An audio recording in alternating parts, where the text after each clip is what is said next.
नमस्कार, आदाब, Sat Shri Akal. Welcome to maths with Vishal YouTube channel. दोस्तों, हम लोग आर एस अग्रवाल बुक से टाइम एंड डिस्टेंस, समय और दूरी चैप्टर को सॉल्व कर रहे थे। अभी तक हम लोगों ने इस चैप्टर से तकरीबन 8 सवालों को सॉल्व कर लिया था और आज की इस वीडियो में हम लोग इसके आगे के सवालों को सॉल्व करेंगे। कोई स्टूडेंट अगर फर्स्ट टाइम इस यूट्यूब चैनल पे आया है तो आप मेरे यूट्यूब चैनल को सब्सक्राइब कर मेरे साथ जुड़ सकते हो। साथ ही नोटिफिकेशन बेल आइकन को भी प्रेस कर देना, जिससे मैं जैसे ही कोई वीडियो अपलोड करूंगा आप तक सबसे पहले उस वीडियो की नोटिफिकेशन पहुंच जाएगी। और एक बात और कि मैं माफ़ी चाहूँगा कि करीबन 3 दिन में वीडियो अपलोड नहीं कर पाया, क्योंकि मैं रांची से फ़िलहाल घर आया हुआ हूँ, तो उसके लिए सॉरी। तो अब से कंटिन्यू वीडियो हमारी मिलेगी, ठीक है। डेली हमारा वीडियो अपलोड होगा। तो चलिए आज का लेसन स्टार्ट करते हैं। क्वेश्चन नंबर 8 तक हम लोगों ने सॉल्व कर लिया था, तो क्वेश्चन नंबर 9 को समझते हैं। क्वेश्चन नंबर 9 है हमारा। क्वेश्चन आपका स्क्रीन पर दिखेगा, मेरे पास क्वेश्चन नहीं है तो मैं बुक से पढ़ूंगा। क्वेश्चन नंबर 9 है कि एक राजमार्ग पर दो स्थान ए तथा बी एक दूसरे से 100 किलोमीटर की दूरी पर है। एक कार ए से तथा अन्य कार बी से रवाना होती है। यदि दोनों कार एक ही दिशा में चले तो परस्पर 5 घंटे में मिलती है। यदि वे एक दूसरे की ओर विपरीत दिशा में चले तो 1 घंटे में मिलती है। तो तेज चलने वाली कार की चाल कितनी है? ठीक है, आइए समझते हैं क्वेश्चन नंबर 9।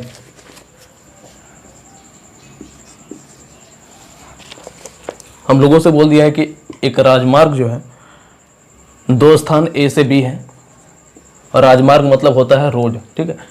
तो ये 100 किलोमीटर लंबा डिस्टेंस है। उसके बाद फिर आगे बोला है एक कार ए से तथा एक कार बी से रवाना होती है। एक कार मान लिया C1 ए से रवाना हो रही है और एक कार मतलब बी से रवाना हो रही है, इसको C2 मान लेते हैं। अब दोनों जो है सेम डायरेक्शन में जा रहा है, एक ही दिशा में जा रहा है, ये क्वेश्चन में बोल दिया गया है। उसके बाद फिर क्या बोला है कि यदि दोनों कार एक ही दिशा में चले तो परस्पर 5 घंटे में मिलती है। तो देखो, कार एक यहाँ से चल रहा है, एक यहाँ से चल रहा है, तो कहीं ना कहीं एक ही डायरेक्शन में जब चल रहा है तो कार हमारा यहाँ पर मिलेगा, क्योंकि इधर तो मिल नहीं सकता है, क्योंकि ये कार एक यहाँ पर खड़ी है, एक यहाँ पर खड़ी है, तो कहीं ना कहीं आगे जा कर के मिलेगा। तो यहाँ की डिस्टेंस हम लोग x मान लेते हैं, ठीक है। मान लेते हैं कि यहाँ पर मिलता है दोनों कार, ठीक है। तो इसको x, तो यहाँ से लेके यहाँ तक का डिस्टेंस कितना हो गया? 100 तक तो यहीं तक है, यहाँ पे पूरा कंप्लीट 100 और यहाँ पर x, तो 100 + x टोटल का डिस्टेंस, और ये हमारा x हो गया। तो इसको हम लोग d1 मान लेते हैं और इस डिस्टेंस को हम लोग d2 मान लेते हैं, ठीक है। ये कार का स्पीड हम लोगों को पता नहीं है, तो कार की चाल हम लोग मान लेते हैं दोनों का। इसका SP1 मान लेते हैं और इसका स्पीड मान लेते हैं हम लोग SP2। ये थोड़ा सा अच्छा सवाल है, ठीक है, इसलिए इसमें थोड़ा सा टाइम लगेगा। मैंने आपको बताया है कि एग्जाम में 25 के 25 सवाल आपका इजी नहीं देगा, 1-2 अच्छे लेवल का भी क्वेश्चन देगा, ठीक है। तो SP1 है, और कार जो पहला वाला कार है ये 5 घंटे में यहाँ तक पहुँच जाता है, और ये 5 घंटे में 5 आवर में यहाँ तक पहुँच जाता है, ठीक है। यानी कि x दूरी को तय करता है, और ये जो C1 कार है ये 5 घंटे में 100 + x दूरी को तय करता है। तो एक मेरे को बात बताओ, ये जो पूरा डिस्टेंस यहाँ से लेके यहाँ तक d1 दूरी है, इसमें से जब हम लोग d2 दूरी को घटा देंगे तो ये 100 किलोमीटर के बराबर होगा। तो जब d1 में से, यानी कि ये डिस्टेंस में से ये डिस्टेंस घटा देंगे d2, तो ये हमारा किसके बराबर होगा? 100 किलोमीटर के बराबर होगा, ठीक है। तो ये हमारा दूरी है। और दूरी का फॉर्मूला क्या होता है बताओ? चाल गुने समय। आप लोगों को काफ़ी अच्छे से मैंने बताया था कि दूरी, चाल बराबर दूरी बटा समय होता है, तो दूरी बराबर चाल गुना समय, ठीक है। तो d1 का चाल कितना है? SP1। और इसको कितना समय लग रहा है? 5 घंटा लग रहा है, बोले ना 5 घंटा में ये इतना दूरी तय करता है, तो 5। और d2 का चाल कितना है? देखो, ये सेकंड वाला कार है, इसका चाल कितना है? SP2। और इसको भी कितना समय लग रहा है? 5 घंटे का समय लग रहा है ना। और ये किसके बराबर होगा? 100 किलोमीटर के बराबर होगा। तो यहाँ से 5 को जब हम लोग कॉमन लेंगे तो SP1 - SP2 = 100 किलोमीटर। तो SP1 - SP2 = 5 दूने 10, ये डिवाइड के टर्म में जाएगा ना, यानी कि 20 किलोमीटर। ये हमारा इक्वेशन 1 बन गया, ठीक है। उसके बाद फिर आगे क्या बोला है समझिए। फिर सेकंड कंडीशन क्वेश्चन में दिया है कि अगर ये A और B ये जो डिस्टेंस है ये 100 किलोमीटर का ही है, लेकिन ये जो कार है, पहला वाला कार C1 और दूसरा वाला कार C2, ये लोग जब दोनों आमने सामने आने लगे, अभी तो पहला वाला कंडीशन में क्या था कि दोनों एक ही दिशा में जा रहा था, लेकिन दूसरा कंडीशन में क्या हो रहा है कि दोनों, ये इधर से जा रहा है और ये इसी की तरफ आ रहा है, तो कहाँ पर मिलेगा? यहाँ पर मिलेगा। कहीं पे बीच बीच में मिलेगा ना, कहीं पर भी मिलेगा, यहाँ पर मिल सकता है, यहाँ पर मिल सकता है, यहाँ पर मिल सकता है, ठीक है। तो हम लोग मान लेते हैं कि इस जगह पर मिल रहा है, ठीक है, इस जगह पर मिल रहा है। तो इधर कितना डिस्टेंस है, इधर कितना डिस्टेंस हम लोगों को तो पता नहीं है, तो मान लेते हैं कि यहाँ इधर तक की डिस्टेंस d1 है और इधर वाली डिस्टेंस d2 है। तो d1 प्लस d2 ये 100 किलोमीटर के बराबर होगा। तो ये उसी को लिख रहे हैं कि d1 प्लस d2, ये d1 यहाँ तक का डिस्टेंस d1 और ये d2 ये हमारा 100 किलोमीटर के बराबर होगा। d1 पहला वाला दूरी के लिए इसका स्पीड क्या है, sp1। ये क्वेश्चन में बोला है कि 1 घंटे में मिल जाता है जब सेम डायरेक्शन में आता है। देखिए लास्ट लाइन क्या बोला है, यदि वे एक दूसरे की ओर विपरीत दिशाओं में चले तो 1 घंटे में मिल जाता है। यानी कि 1 घंटे में ये इतना डिस्टेंस तय करता है और ये C2 जो है 1 घंटे में इतना डिस्टेंस तय करता है। तो SP1 और इसका समय क्या है, 1 आवर लग रहा है। ये ना होता है दूरी बराबर 4 गुना समय, तो 4 गुना इसको 1 घंटा का समय लग रहा है, इसलिए 1 से गुना की। और यहाँ पे SP2 इंटू 1 बराबर 100। ठीक है, तो SP1 इंटू प्लस SP2 बराबर 100 हो जाएगा। ये हमारा इक्वेशन नंबर 2। इक्वेशन नंबर 1 और इक्वेशन नंबर 2 को जब हम लोग सॉल्व करेंगे, अब यहाँ पे सॉल्विंग इक्वेशन 1 एंड 2। ठीक है, तो SP1 प्लस SP2 बराबर 100, SP1 माइनस SP2 बराबर 20, ये कट गया। तो 2SP1 बराबर 100 और 20 120। तो SP1 बराबर कितना हो जाएगा, ये कटेगा 2 डिवाइड में जाएगा तो 60 किलोमीटर प्रति आवर। SP1 क्या है, हमारा स्पीड है, यानी कि पहले वाला का स्पीड हमारा ये आ गया 60 किलोमीटर प्रति घंटा। दूसरे वाला का स्पीड हम लोगों को चाहिए, तो यहाँ पे तो हम लोगों को पता ही है। ये इक्वेशन 2 या 1 किसी में भी पुट कर दो कि SP1 का स्पीड कितना है, एक यहाँ पे लिख देते हैं फ्रॉम इक्वेशन 2। ठीक है, इक्वेशन 2 से देखते हैं यहाँ पे कि SP1 का वैल्यू कितना है 60, SP2 का तो पता निकालना है तो SP2 ही लिख देते हैं। और ये किसके बराबर है, 100 के बराबर है। तो SP2 बराबर क्या हो जाएगा, 100 माइनस 60 इक्वल टू 40 किलोमीटर प्रति घंटा। ये हमारा आंसर हो जाएगा। ठीक है, तो पहला वाला स्पीड हमारा 60 आया, दूसरा वाला 40 आया। हम लोगों से क्या पूछा है कि तेज चलने वाली कार की चाल कितनी है, तो तेज चलने वाला तो यही ना है, तो 60 किलोमीटर प्रति घंटा ये हमारा आंसर हो जाएगा। क्योंकि तेज 40 और 60 में 60 ही ना ज़्यादा है जी, तो ये हमारा आंसर हो गया। ठीक है, तो नोट डाउन कीजिए। मैंने आपको बताया है कि 2 या 3 सेकंड के लिए मैं साइड हटूंगा, वीडियो को पॉज करके आपको उतार लेना है। ठीक है, तो वीडियो को पॉज करके उतारना। चलिए अगला क्वेश्चन समझते हैं।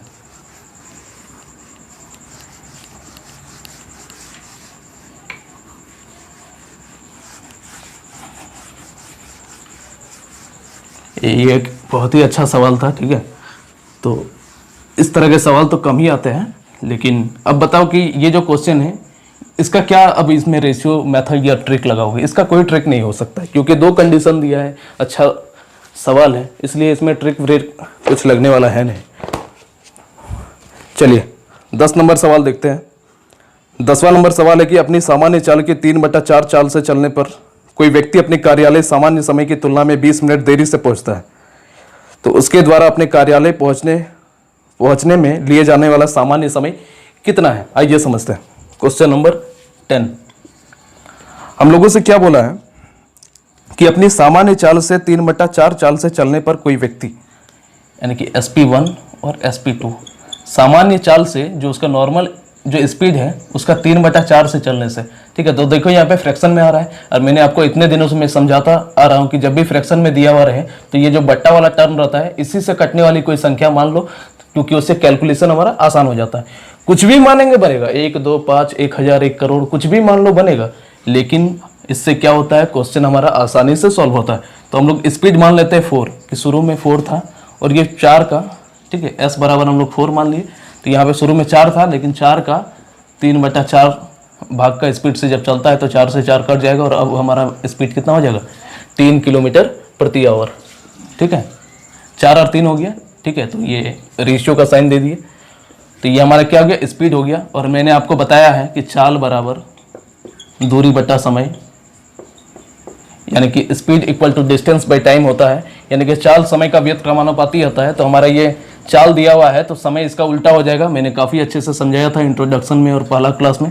ठीक है, तो 3/4 हमारा क्या हो जाएगा, समय का अनुपात। और फिर हम लोगों से क्या बोल दिया है क्वेश्चन में कि कार्यालय सामान्य समय की तुलना में 20 मिनट देरी से पहुंचता है। ठीक है, तो पहले इसको 3 समय लगता था, अब इसको 4 लग रहा है, ठीक है, देखो 1 यूनिट ज़्यादा लग रहा है और वहाँ पे क्वेश्चन में बोल दिया 20 मिनट अधिक लग रहा है, यानी कि 1 यूनिट का मान किसके बराबर होगा, 20 मिनट के बराबर होगा। ठीक है, तो इसका समय कितना हो जाएगा, 3 यूनिट का मान 20 गुने 3 बराबर 60 मिनट। चलो 60 मिनट हमारा आंसर होगा। ठीक है, अगला क्वेश्चन देखते हैं।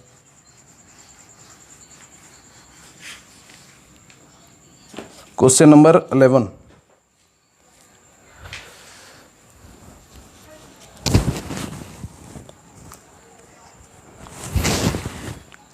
क्वेश्चन नंबर 11 है कि एक व्यक्ति ए से बी तक 60 किलोमीटर प्रति घंटे की गति से जाता है तथा बी से ए तक 40 किलोमीटर प्रति घंटे की गति से लौटता है। संपूर्ण यात्रा में उसकी औसत गति क्या होगी। क्वेश्चन नंबर 11 को समझते आइए कि एक व्यक्ति जो है ए से लेकर बी तक जाता है और इसकी स्पीड होती है 60 किलोमीटर प्रति आवर, और बी से ए तक आता है तब इसकी स्पीड होती है 40 किलोमीटर प्रति आवर। तो इसकी औसत चाल क्या होगी ए और बी की। ठीक है, तो मैंने एक फॉर्मूला लिखा था 2xy divided by x plus Y. तो इससे तो बना सकते हो, ठीक है, लेकिन अगर एग्जाम में फॉर्मूला अगर भूल गए तो कैसे बनाओगे, तो उसको हम लोग समझते हैं। तो इसके लिए सबसे पहले इसको तो लास्ट में हम लोग अप्लाई करेंगे, पहले बेसिक को जानते हैं कि फॉर्मूला अगर याद ना रहे तो कैसे सॉल्व करेंगे। तो उसके लिए सबसे पहले दूरी मानना पड़ेगा। ठीक है, यहाँ पे हमारा क्या दिया हुआ है, ये हमारा चाल दिया हुआ है, दोनों का चाल दिया है ना, तो दूरी मानना पड़ेगा हम लोगों को। तो दूरी क्या मान लेंगे, दोनों से कटने वाली संख्या मान लेंगे। तो 120 किलोमीटर मान लो दूरी। देखो 60 से भी कट रहा है, 40 से भी कट रहा है, 60 दूनी 120, 40 थी 120। ठीक है, तो दूरी हम लोग ये माने तो हमारा समय क्या हो जाएगा, ये 2 आवर का समय लेगा और ये 120 40 को डिवाइड देंगे तो 3 आवर का समय लगेगा। अरे समय बराबर क्या होता है, जो दूरी बटा चाल होता है ना, दूरी बटा चाल होता है ना, तो वही तो किया है। दूरी 120 किलोमीटर और चाल से जब भाग दिया तो समय निकला। ठीक है, तो ये हो गया। और उसके बाद क्या बोला है, उसकी औसत चाल क्या होगा, ये ना पूछा है। तो औसत चाल, चलो औसत बराबर क्या होता है, sum of quantity divided by number of quantity, यही ना होता है। तो औसत चाल, वो व्यक्ति 120 किलोमीटर गया और फिर 120 किलोमीटर वापस भी तो आया होगा। आप अगर होम से लेके स्कूल तक जाते हो तो फिर उधर से वापस भी ना आते हो। ऐसा बात तो नहीं होता है कि वहीं पे अटक जाते हो। स्कूल से घर से स्कूल गए और फिर स्कूल से घर भी आए, यानी कि उधर से इधर से गए भी और उधर से फिर वापस भी आए। ठीक है, यानी कि हम लोग 2 बार डिस्टेंस को, सेम डिस्टेंस को तय किए। तो 120 गया और फिर उधर से 120 वापस आया, तो टोटल ये 240 किलोमीटर तय किया। और इसको समय कितना लगा, 3 और 2 5। ठीक है, भाग दे दो, 5 चौके 20, 5 अठे 40, तो 48 किलोमीटर प्रति आवर हमारा औसत चाल हो जाएगा, ऑप्शन नंबर बी। ठीक है, इसी को हम लोग बाय ट्रिक कैसे करेंगे, जो मैंने फॉर्मूला बताया, by the formula 2xy divided by x plus Y equal to 2 into X क्या है, y 40 डिवाइडेड बाई 60 प्लस 40 120। ठीक है, सॉल्व कर दो, 0 से 0 कटा, 6 दूने 12, 60 गुने 40, 60 यहाँ 100 होगा ना, नीचे 100 होगा, 60 प्लस 40। ठीक है, तो 2 0 से 2 0 कटा, और 4 दूने 8 और 8 छके 48, तो 48 किलोमीटर प्रति आवर। ये हम लोग फॉर्मूला से सॉल्व कर लिए। ठीक है, तो नोट डाउन कीजिए इसको।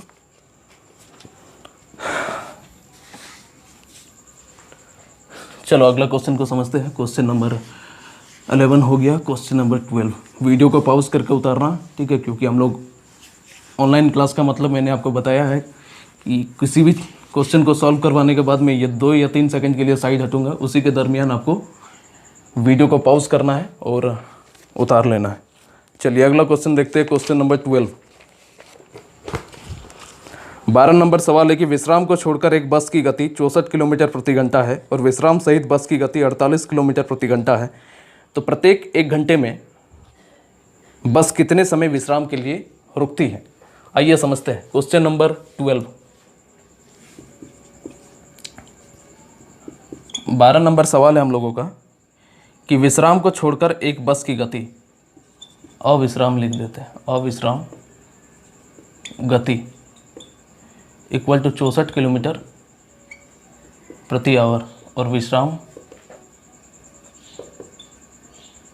करते हुए गति हमारा क्या हो जाता है 48 किलोमीटर प्रति आवर। ठीक है, यानी कि एक बस है,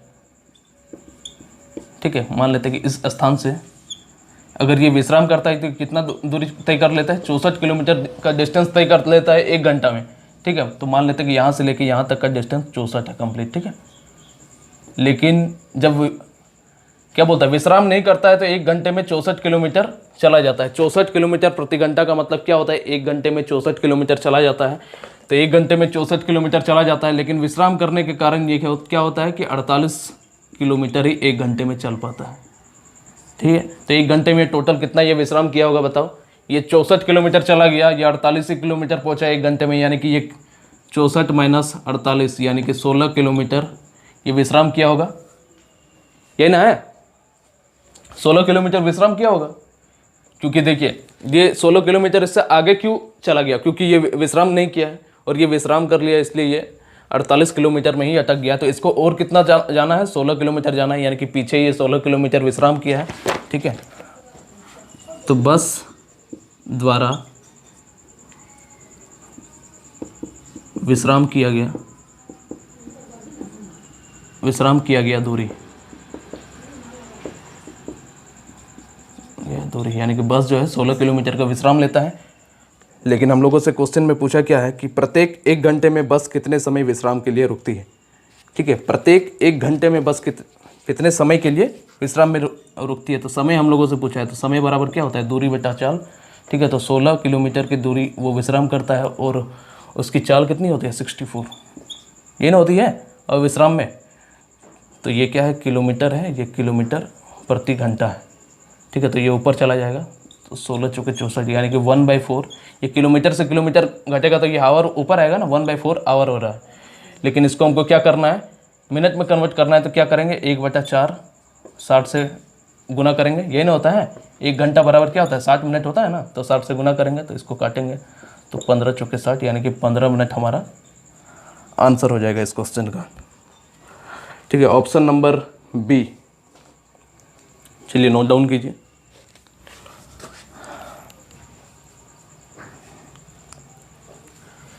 चलो अगला क्वेश्चन को समझते हैं, क्वेश्चन नंबर 13।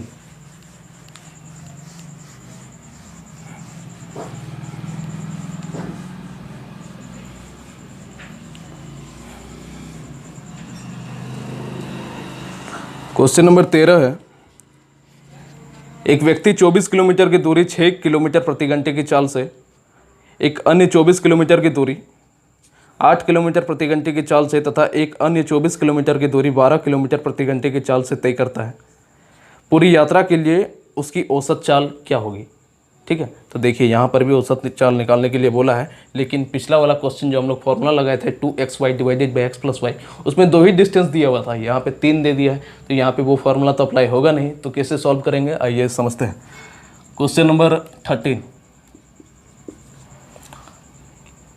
बोल दिया कि एक व्यक्ति 24 किलोमीटर की दूरी 6 किलोमीटर प्रति आवर की चाल से, और फिर दूसरा आदमी है 24 किलोमीटर की दूरी 8 किलोमीटर प्रति घंटे की चाल से, ये दूरी है। ठीक है, बी व्यक्ति है। तीसरा जो है 24 किलोमीटर की दूरी 12 किलोमीटर प्रति घंटे की रफ्तार से, ये इसका चाल है। ठीक है, तय करता है। तो पूरी यात्रा में उसकी औसत चाल कितनी है। ठीक है, तो सबसे पहले समय यहाँ से निकालो, क्योंकि औसत चाल बराबर चाल चाहिए तो दूरी बटा समय चाहिए। तो समय तो हमको पता नहीं है, चाल है दूरी है, तो इसका समय क्या हो जाएगा, समय बराबर क्या होता है दूरी बटा चाल होता है ना जी, समय बराबर दूरी बटा चाल। ठीक है, तो दूरी कितना है 24/6 यानी कि 6 चौके 24 4 आवर, 24/8 बराबर 3 आवर और 24/12 बराबर 2 आवर। ठीक है, तो हम लोगों को औसत चाल चाहिए, तो कुल दूरी बटा कुल समय, चाल बराबर वही ना होता है दूरी बटा समय। तो कुल कितना दूरी तय किया 24 24 48 और 24 72 किलोमीटर, टोटल 72 किलोमीटर का डिस्टेंस तय किया। और इसको समय कितना लगा 4 3 7 और 2 9 आवर का समय, तो काट दो 9 8 72 यानी कि 8 किलोमीटर प्रति आवर उसकी औसत चाल होगी। ठीक है, तो ये हमारा आंसर हो जाएगा, नोट डाउन कीजिए। अब औसत चाल का मतलब क्या होता है मेरे को बताओ। औसत चाल का मतलब ये हुआ कि औसत का मतलब होता है, मैंने आपको एवरेज चैप्टर में बताया था कि तीनों को इक्वली बांटना। जैसे कि यहाँ पे 3 है ना, 3 वाहन का बात किया है या 3 व्यक्ति का बात किया है, यानी कि तीनों का इक्वल में बांटना है। यहाँ पे इसकी स्पीड थी 6, 8 और 2 12, ठीक है। इसके एवरेज स्पीड यानी कि 8, 8, 8 इस तरह करके तीनों का इक्वल डिस्टेंस होगा। औसत चाल का मतलब यही होता है, ठीक है। एवरेज चैप्टर तो हमने काफ़ी अच्छे से पढ़ा था, तो वो बताने की ज़रूरत नहीं, ठीक है। नोट डाउन कीजिए, वीडियो को पॉज करके नोट डाउन करना।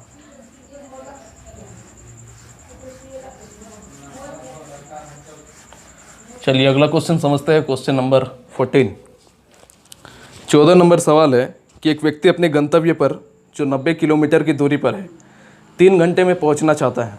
वह प्रथम आधी दूरी 20 किलोमीटर प्रति घंटे की चाल से तय करता है, तो शेष यात्रा के लिए उसकी औसत चाल कितनी होगी, ठीक है। एकदम बच्चा वाला सवाल है। चलिए समझते हैं क्वेश्चन नंबर 14। खुद से ही कर लिया होगा कि एक व्यक्ति अपने गंतव्य पर जो 90 किलोमीटर की दूरी पर है, एक व्यक्ति है, मान लेते हैं कि ए है, और इसका गंतव्य यानी कि यहाँ पर इसको पहुँचना है और इसकी डिस्टेंस 90 किलोमीटर है। देखिए जो क्वेश्चन में बोला है हम लोग वही चीज़ करेंगे, कोई एक्स्ट्रा दिमाग लगाना नहीं है। और उसके बाद क्या बोला है, 90 किलोमीटर की दूरी पर है और 3 घंटे में पहुँचना चाहता है, और इसको समय कितना लगेगा, 3 आवर का समय लगेगा। और फिर हम लोगों से क्या बोला है, वो प्रथम आधी दूरी 20 किलोमीटर प्रति घंटे के चाल से तय करता है। तो आधी दूरी तो हम लोग आधा जो लाइन है इस पर रेखा खींच दिए, तो यानी कि ये 45 किलोमीटर हो जाएगा और ये 45 किलोमीटर हो जाएगा। आधा दूरी का बात किया यानी कि दोनों को इक्वली बांट दिए हम लोग। और इसके लिए स्पीड इसका है 20 किलोमीटर प्रति घंटा। तो बोल दिया कि ये जो शेष आधी दूरी है इसके लिए क्या स्पीड होनी चाहिए कि वो दूरी डिस्टेंस जो है 3 घंटे में पूरी हो जाए। तो समय बराबर क्या होता है बताओ, दूरी बटा चाल होता है, ठीक है। तो 3 ये हमारा समय है ना, दूरी कितना है 45 बटा 20 प्लस 45 बटा, ठीक है, वाट।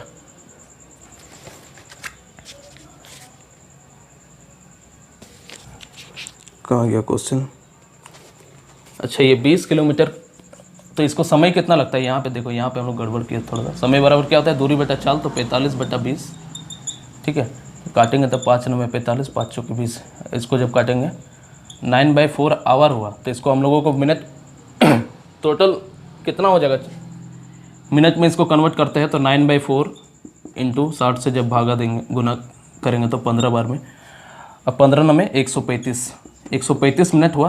तो 135 मिनट यानी कि इसको हम लोग लिख सकते हैं 120 मिनट प्लस 15 मिनट यानी कि 2 आवर 15 मिनट, इसको लिख सकते हैं।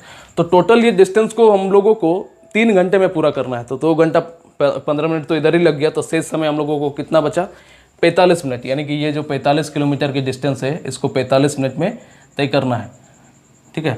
तो समय, तो 45 किलोमीटर का वो डिस्टेंस तय करना है। इसके लिए हम लोगों को समय कितना लग गया, 2 घंटा 15 मिनट, लेकिन पूरा डिस्टेंस को हमको 3 घंटे में पूरा करना है। तो इसी में 2 घंटा 15 मिनट लग गया, तो और 45 मिनट बचा हमारा। तो समय बराबर दूरी बटा, क्या पूछा है हम लोगों से, शेष यात्रा के लिए उसकी औसत चाल कितनी होगी, चाल पूछा है ना। तो चाल बराबर क्या होता है, दूरी बटा समय। तो दूरी कितना है 45 किलोमीटर और समय कितना है 45 मिनट। तो मिनट में है, इसको घंटा में चेंज करने के लिए क्या करेंगे, 60 से भाग देंगे। तो 45 से 45 कटा और 60 ऊपर चला जाएगा, यानी कि 60 किलोमीटर प्रति आवर हमारा आंसर हो जाएगा, ठीक है। तो इसको नोट डाउन कर लीजिए, आसान सवाल था।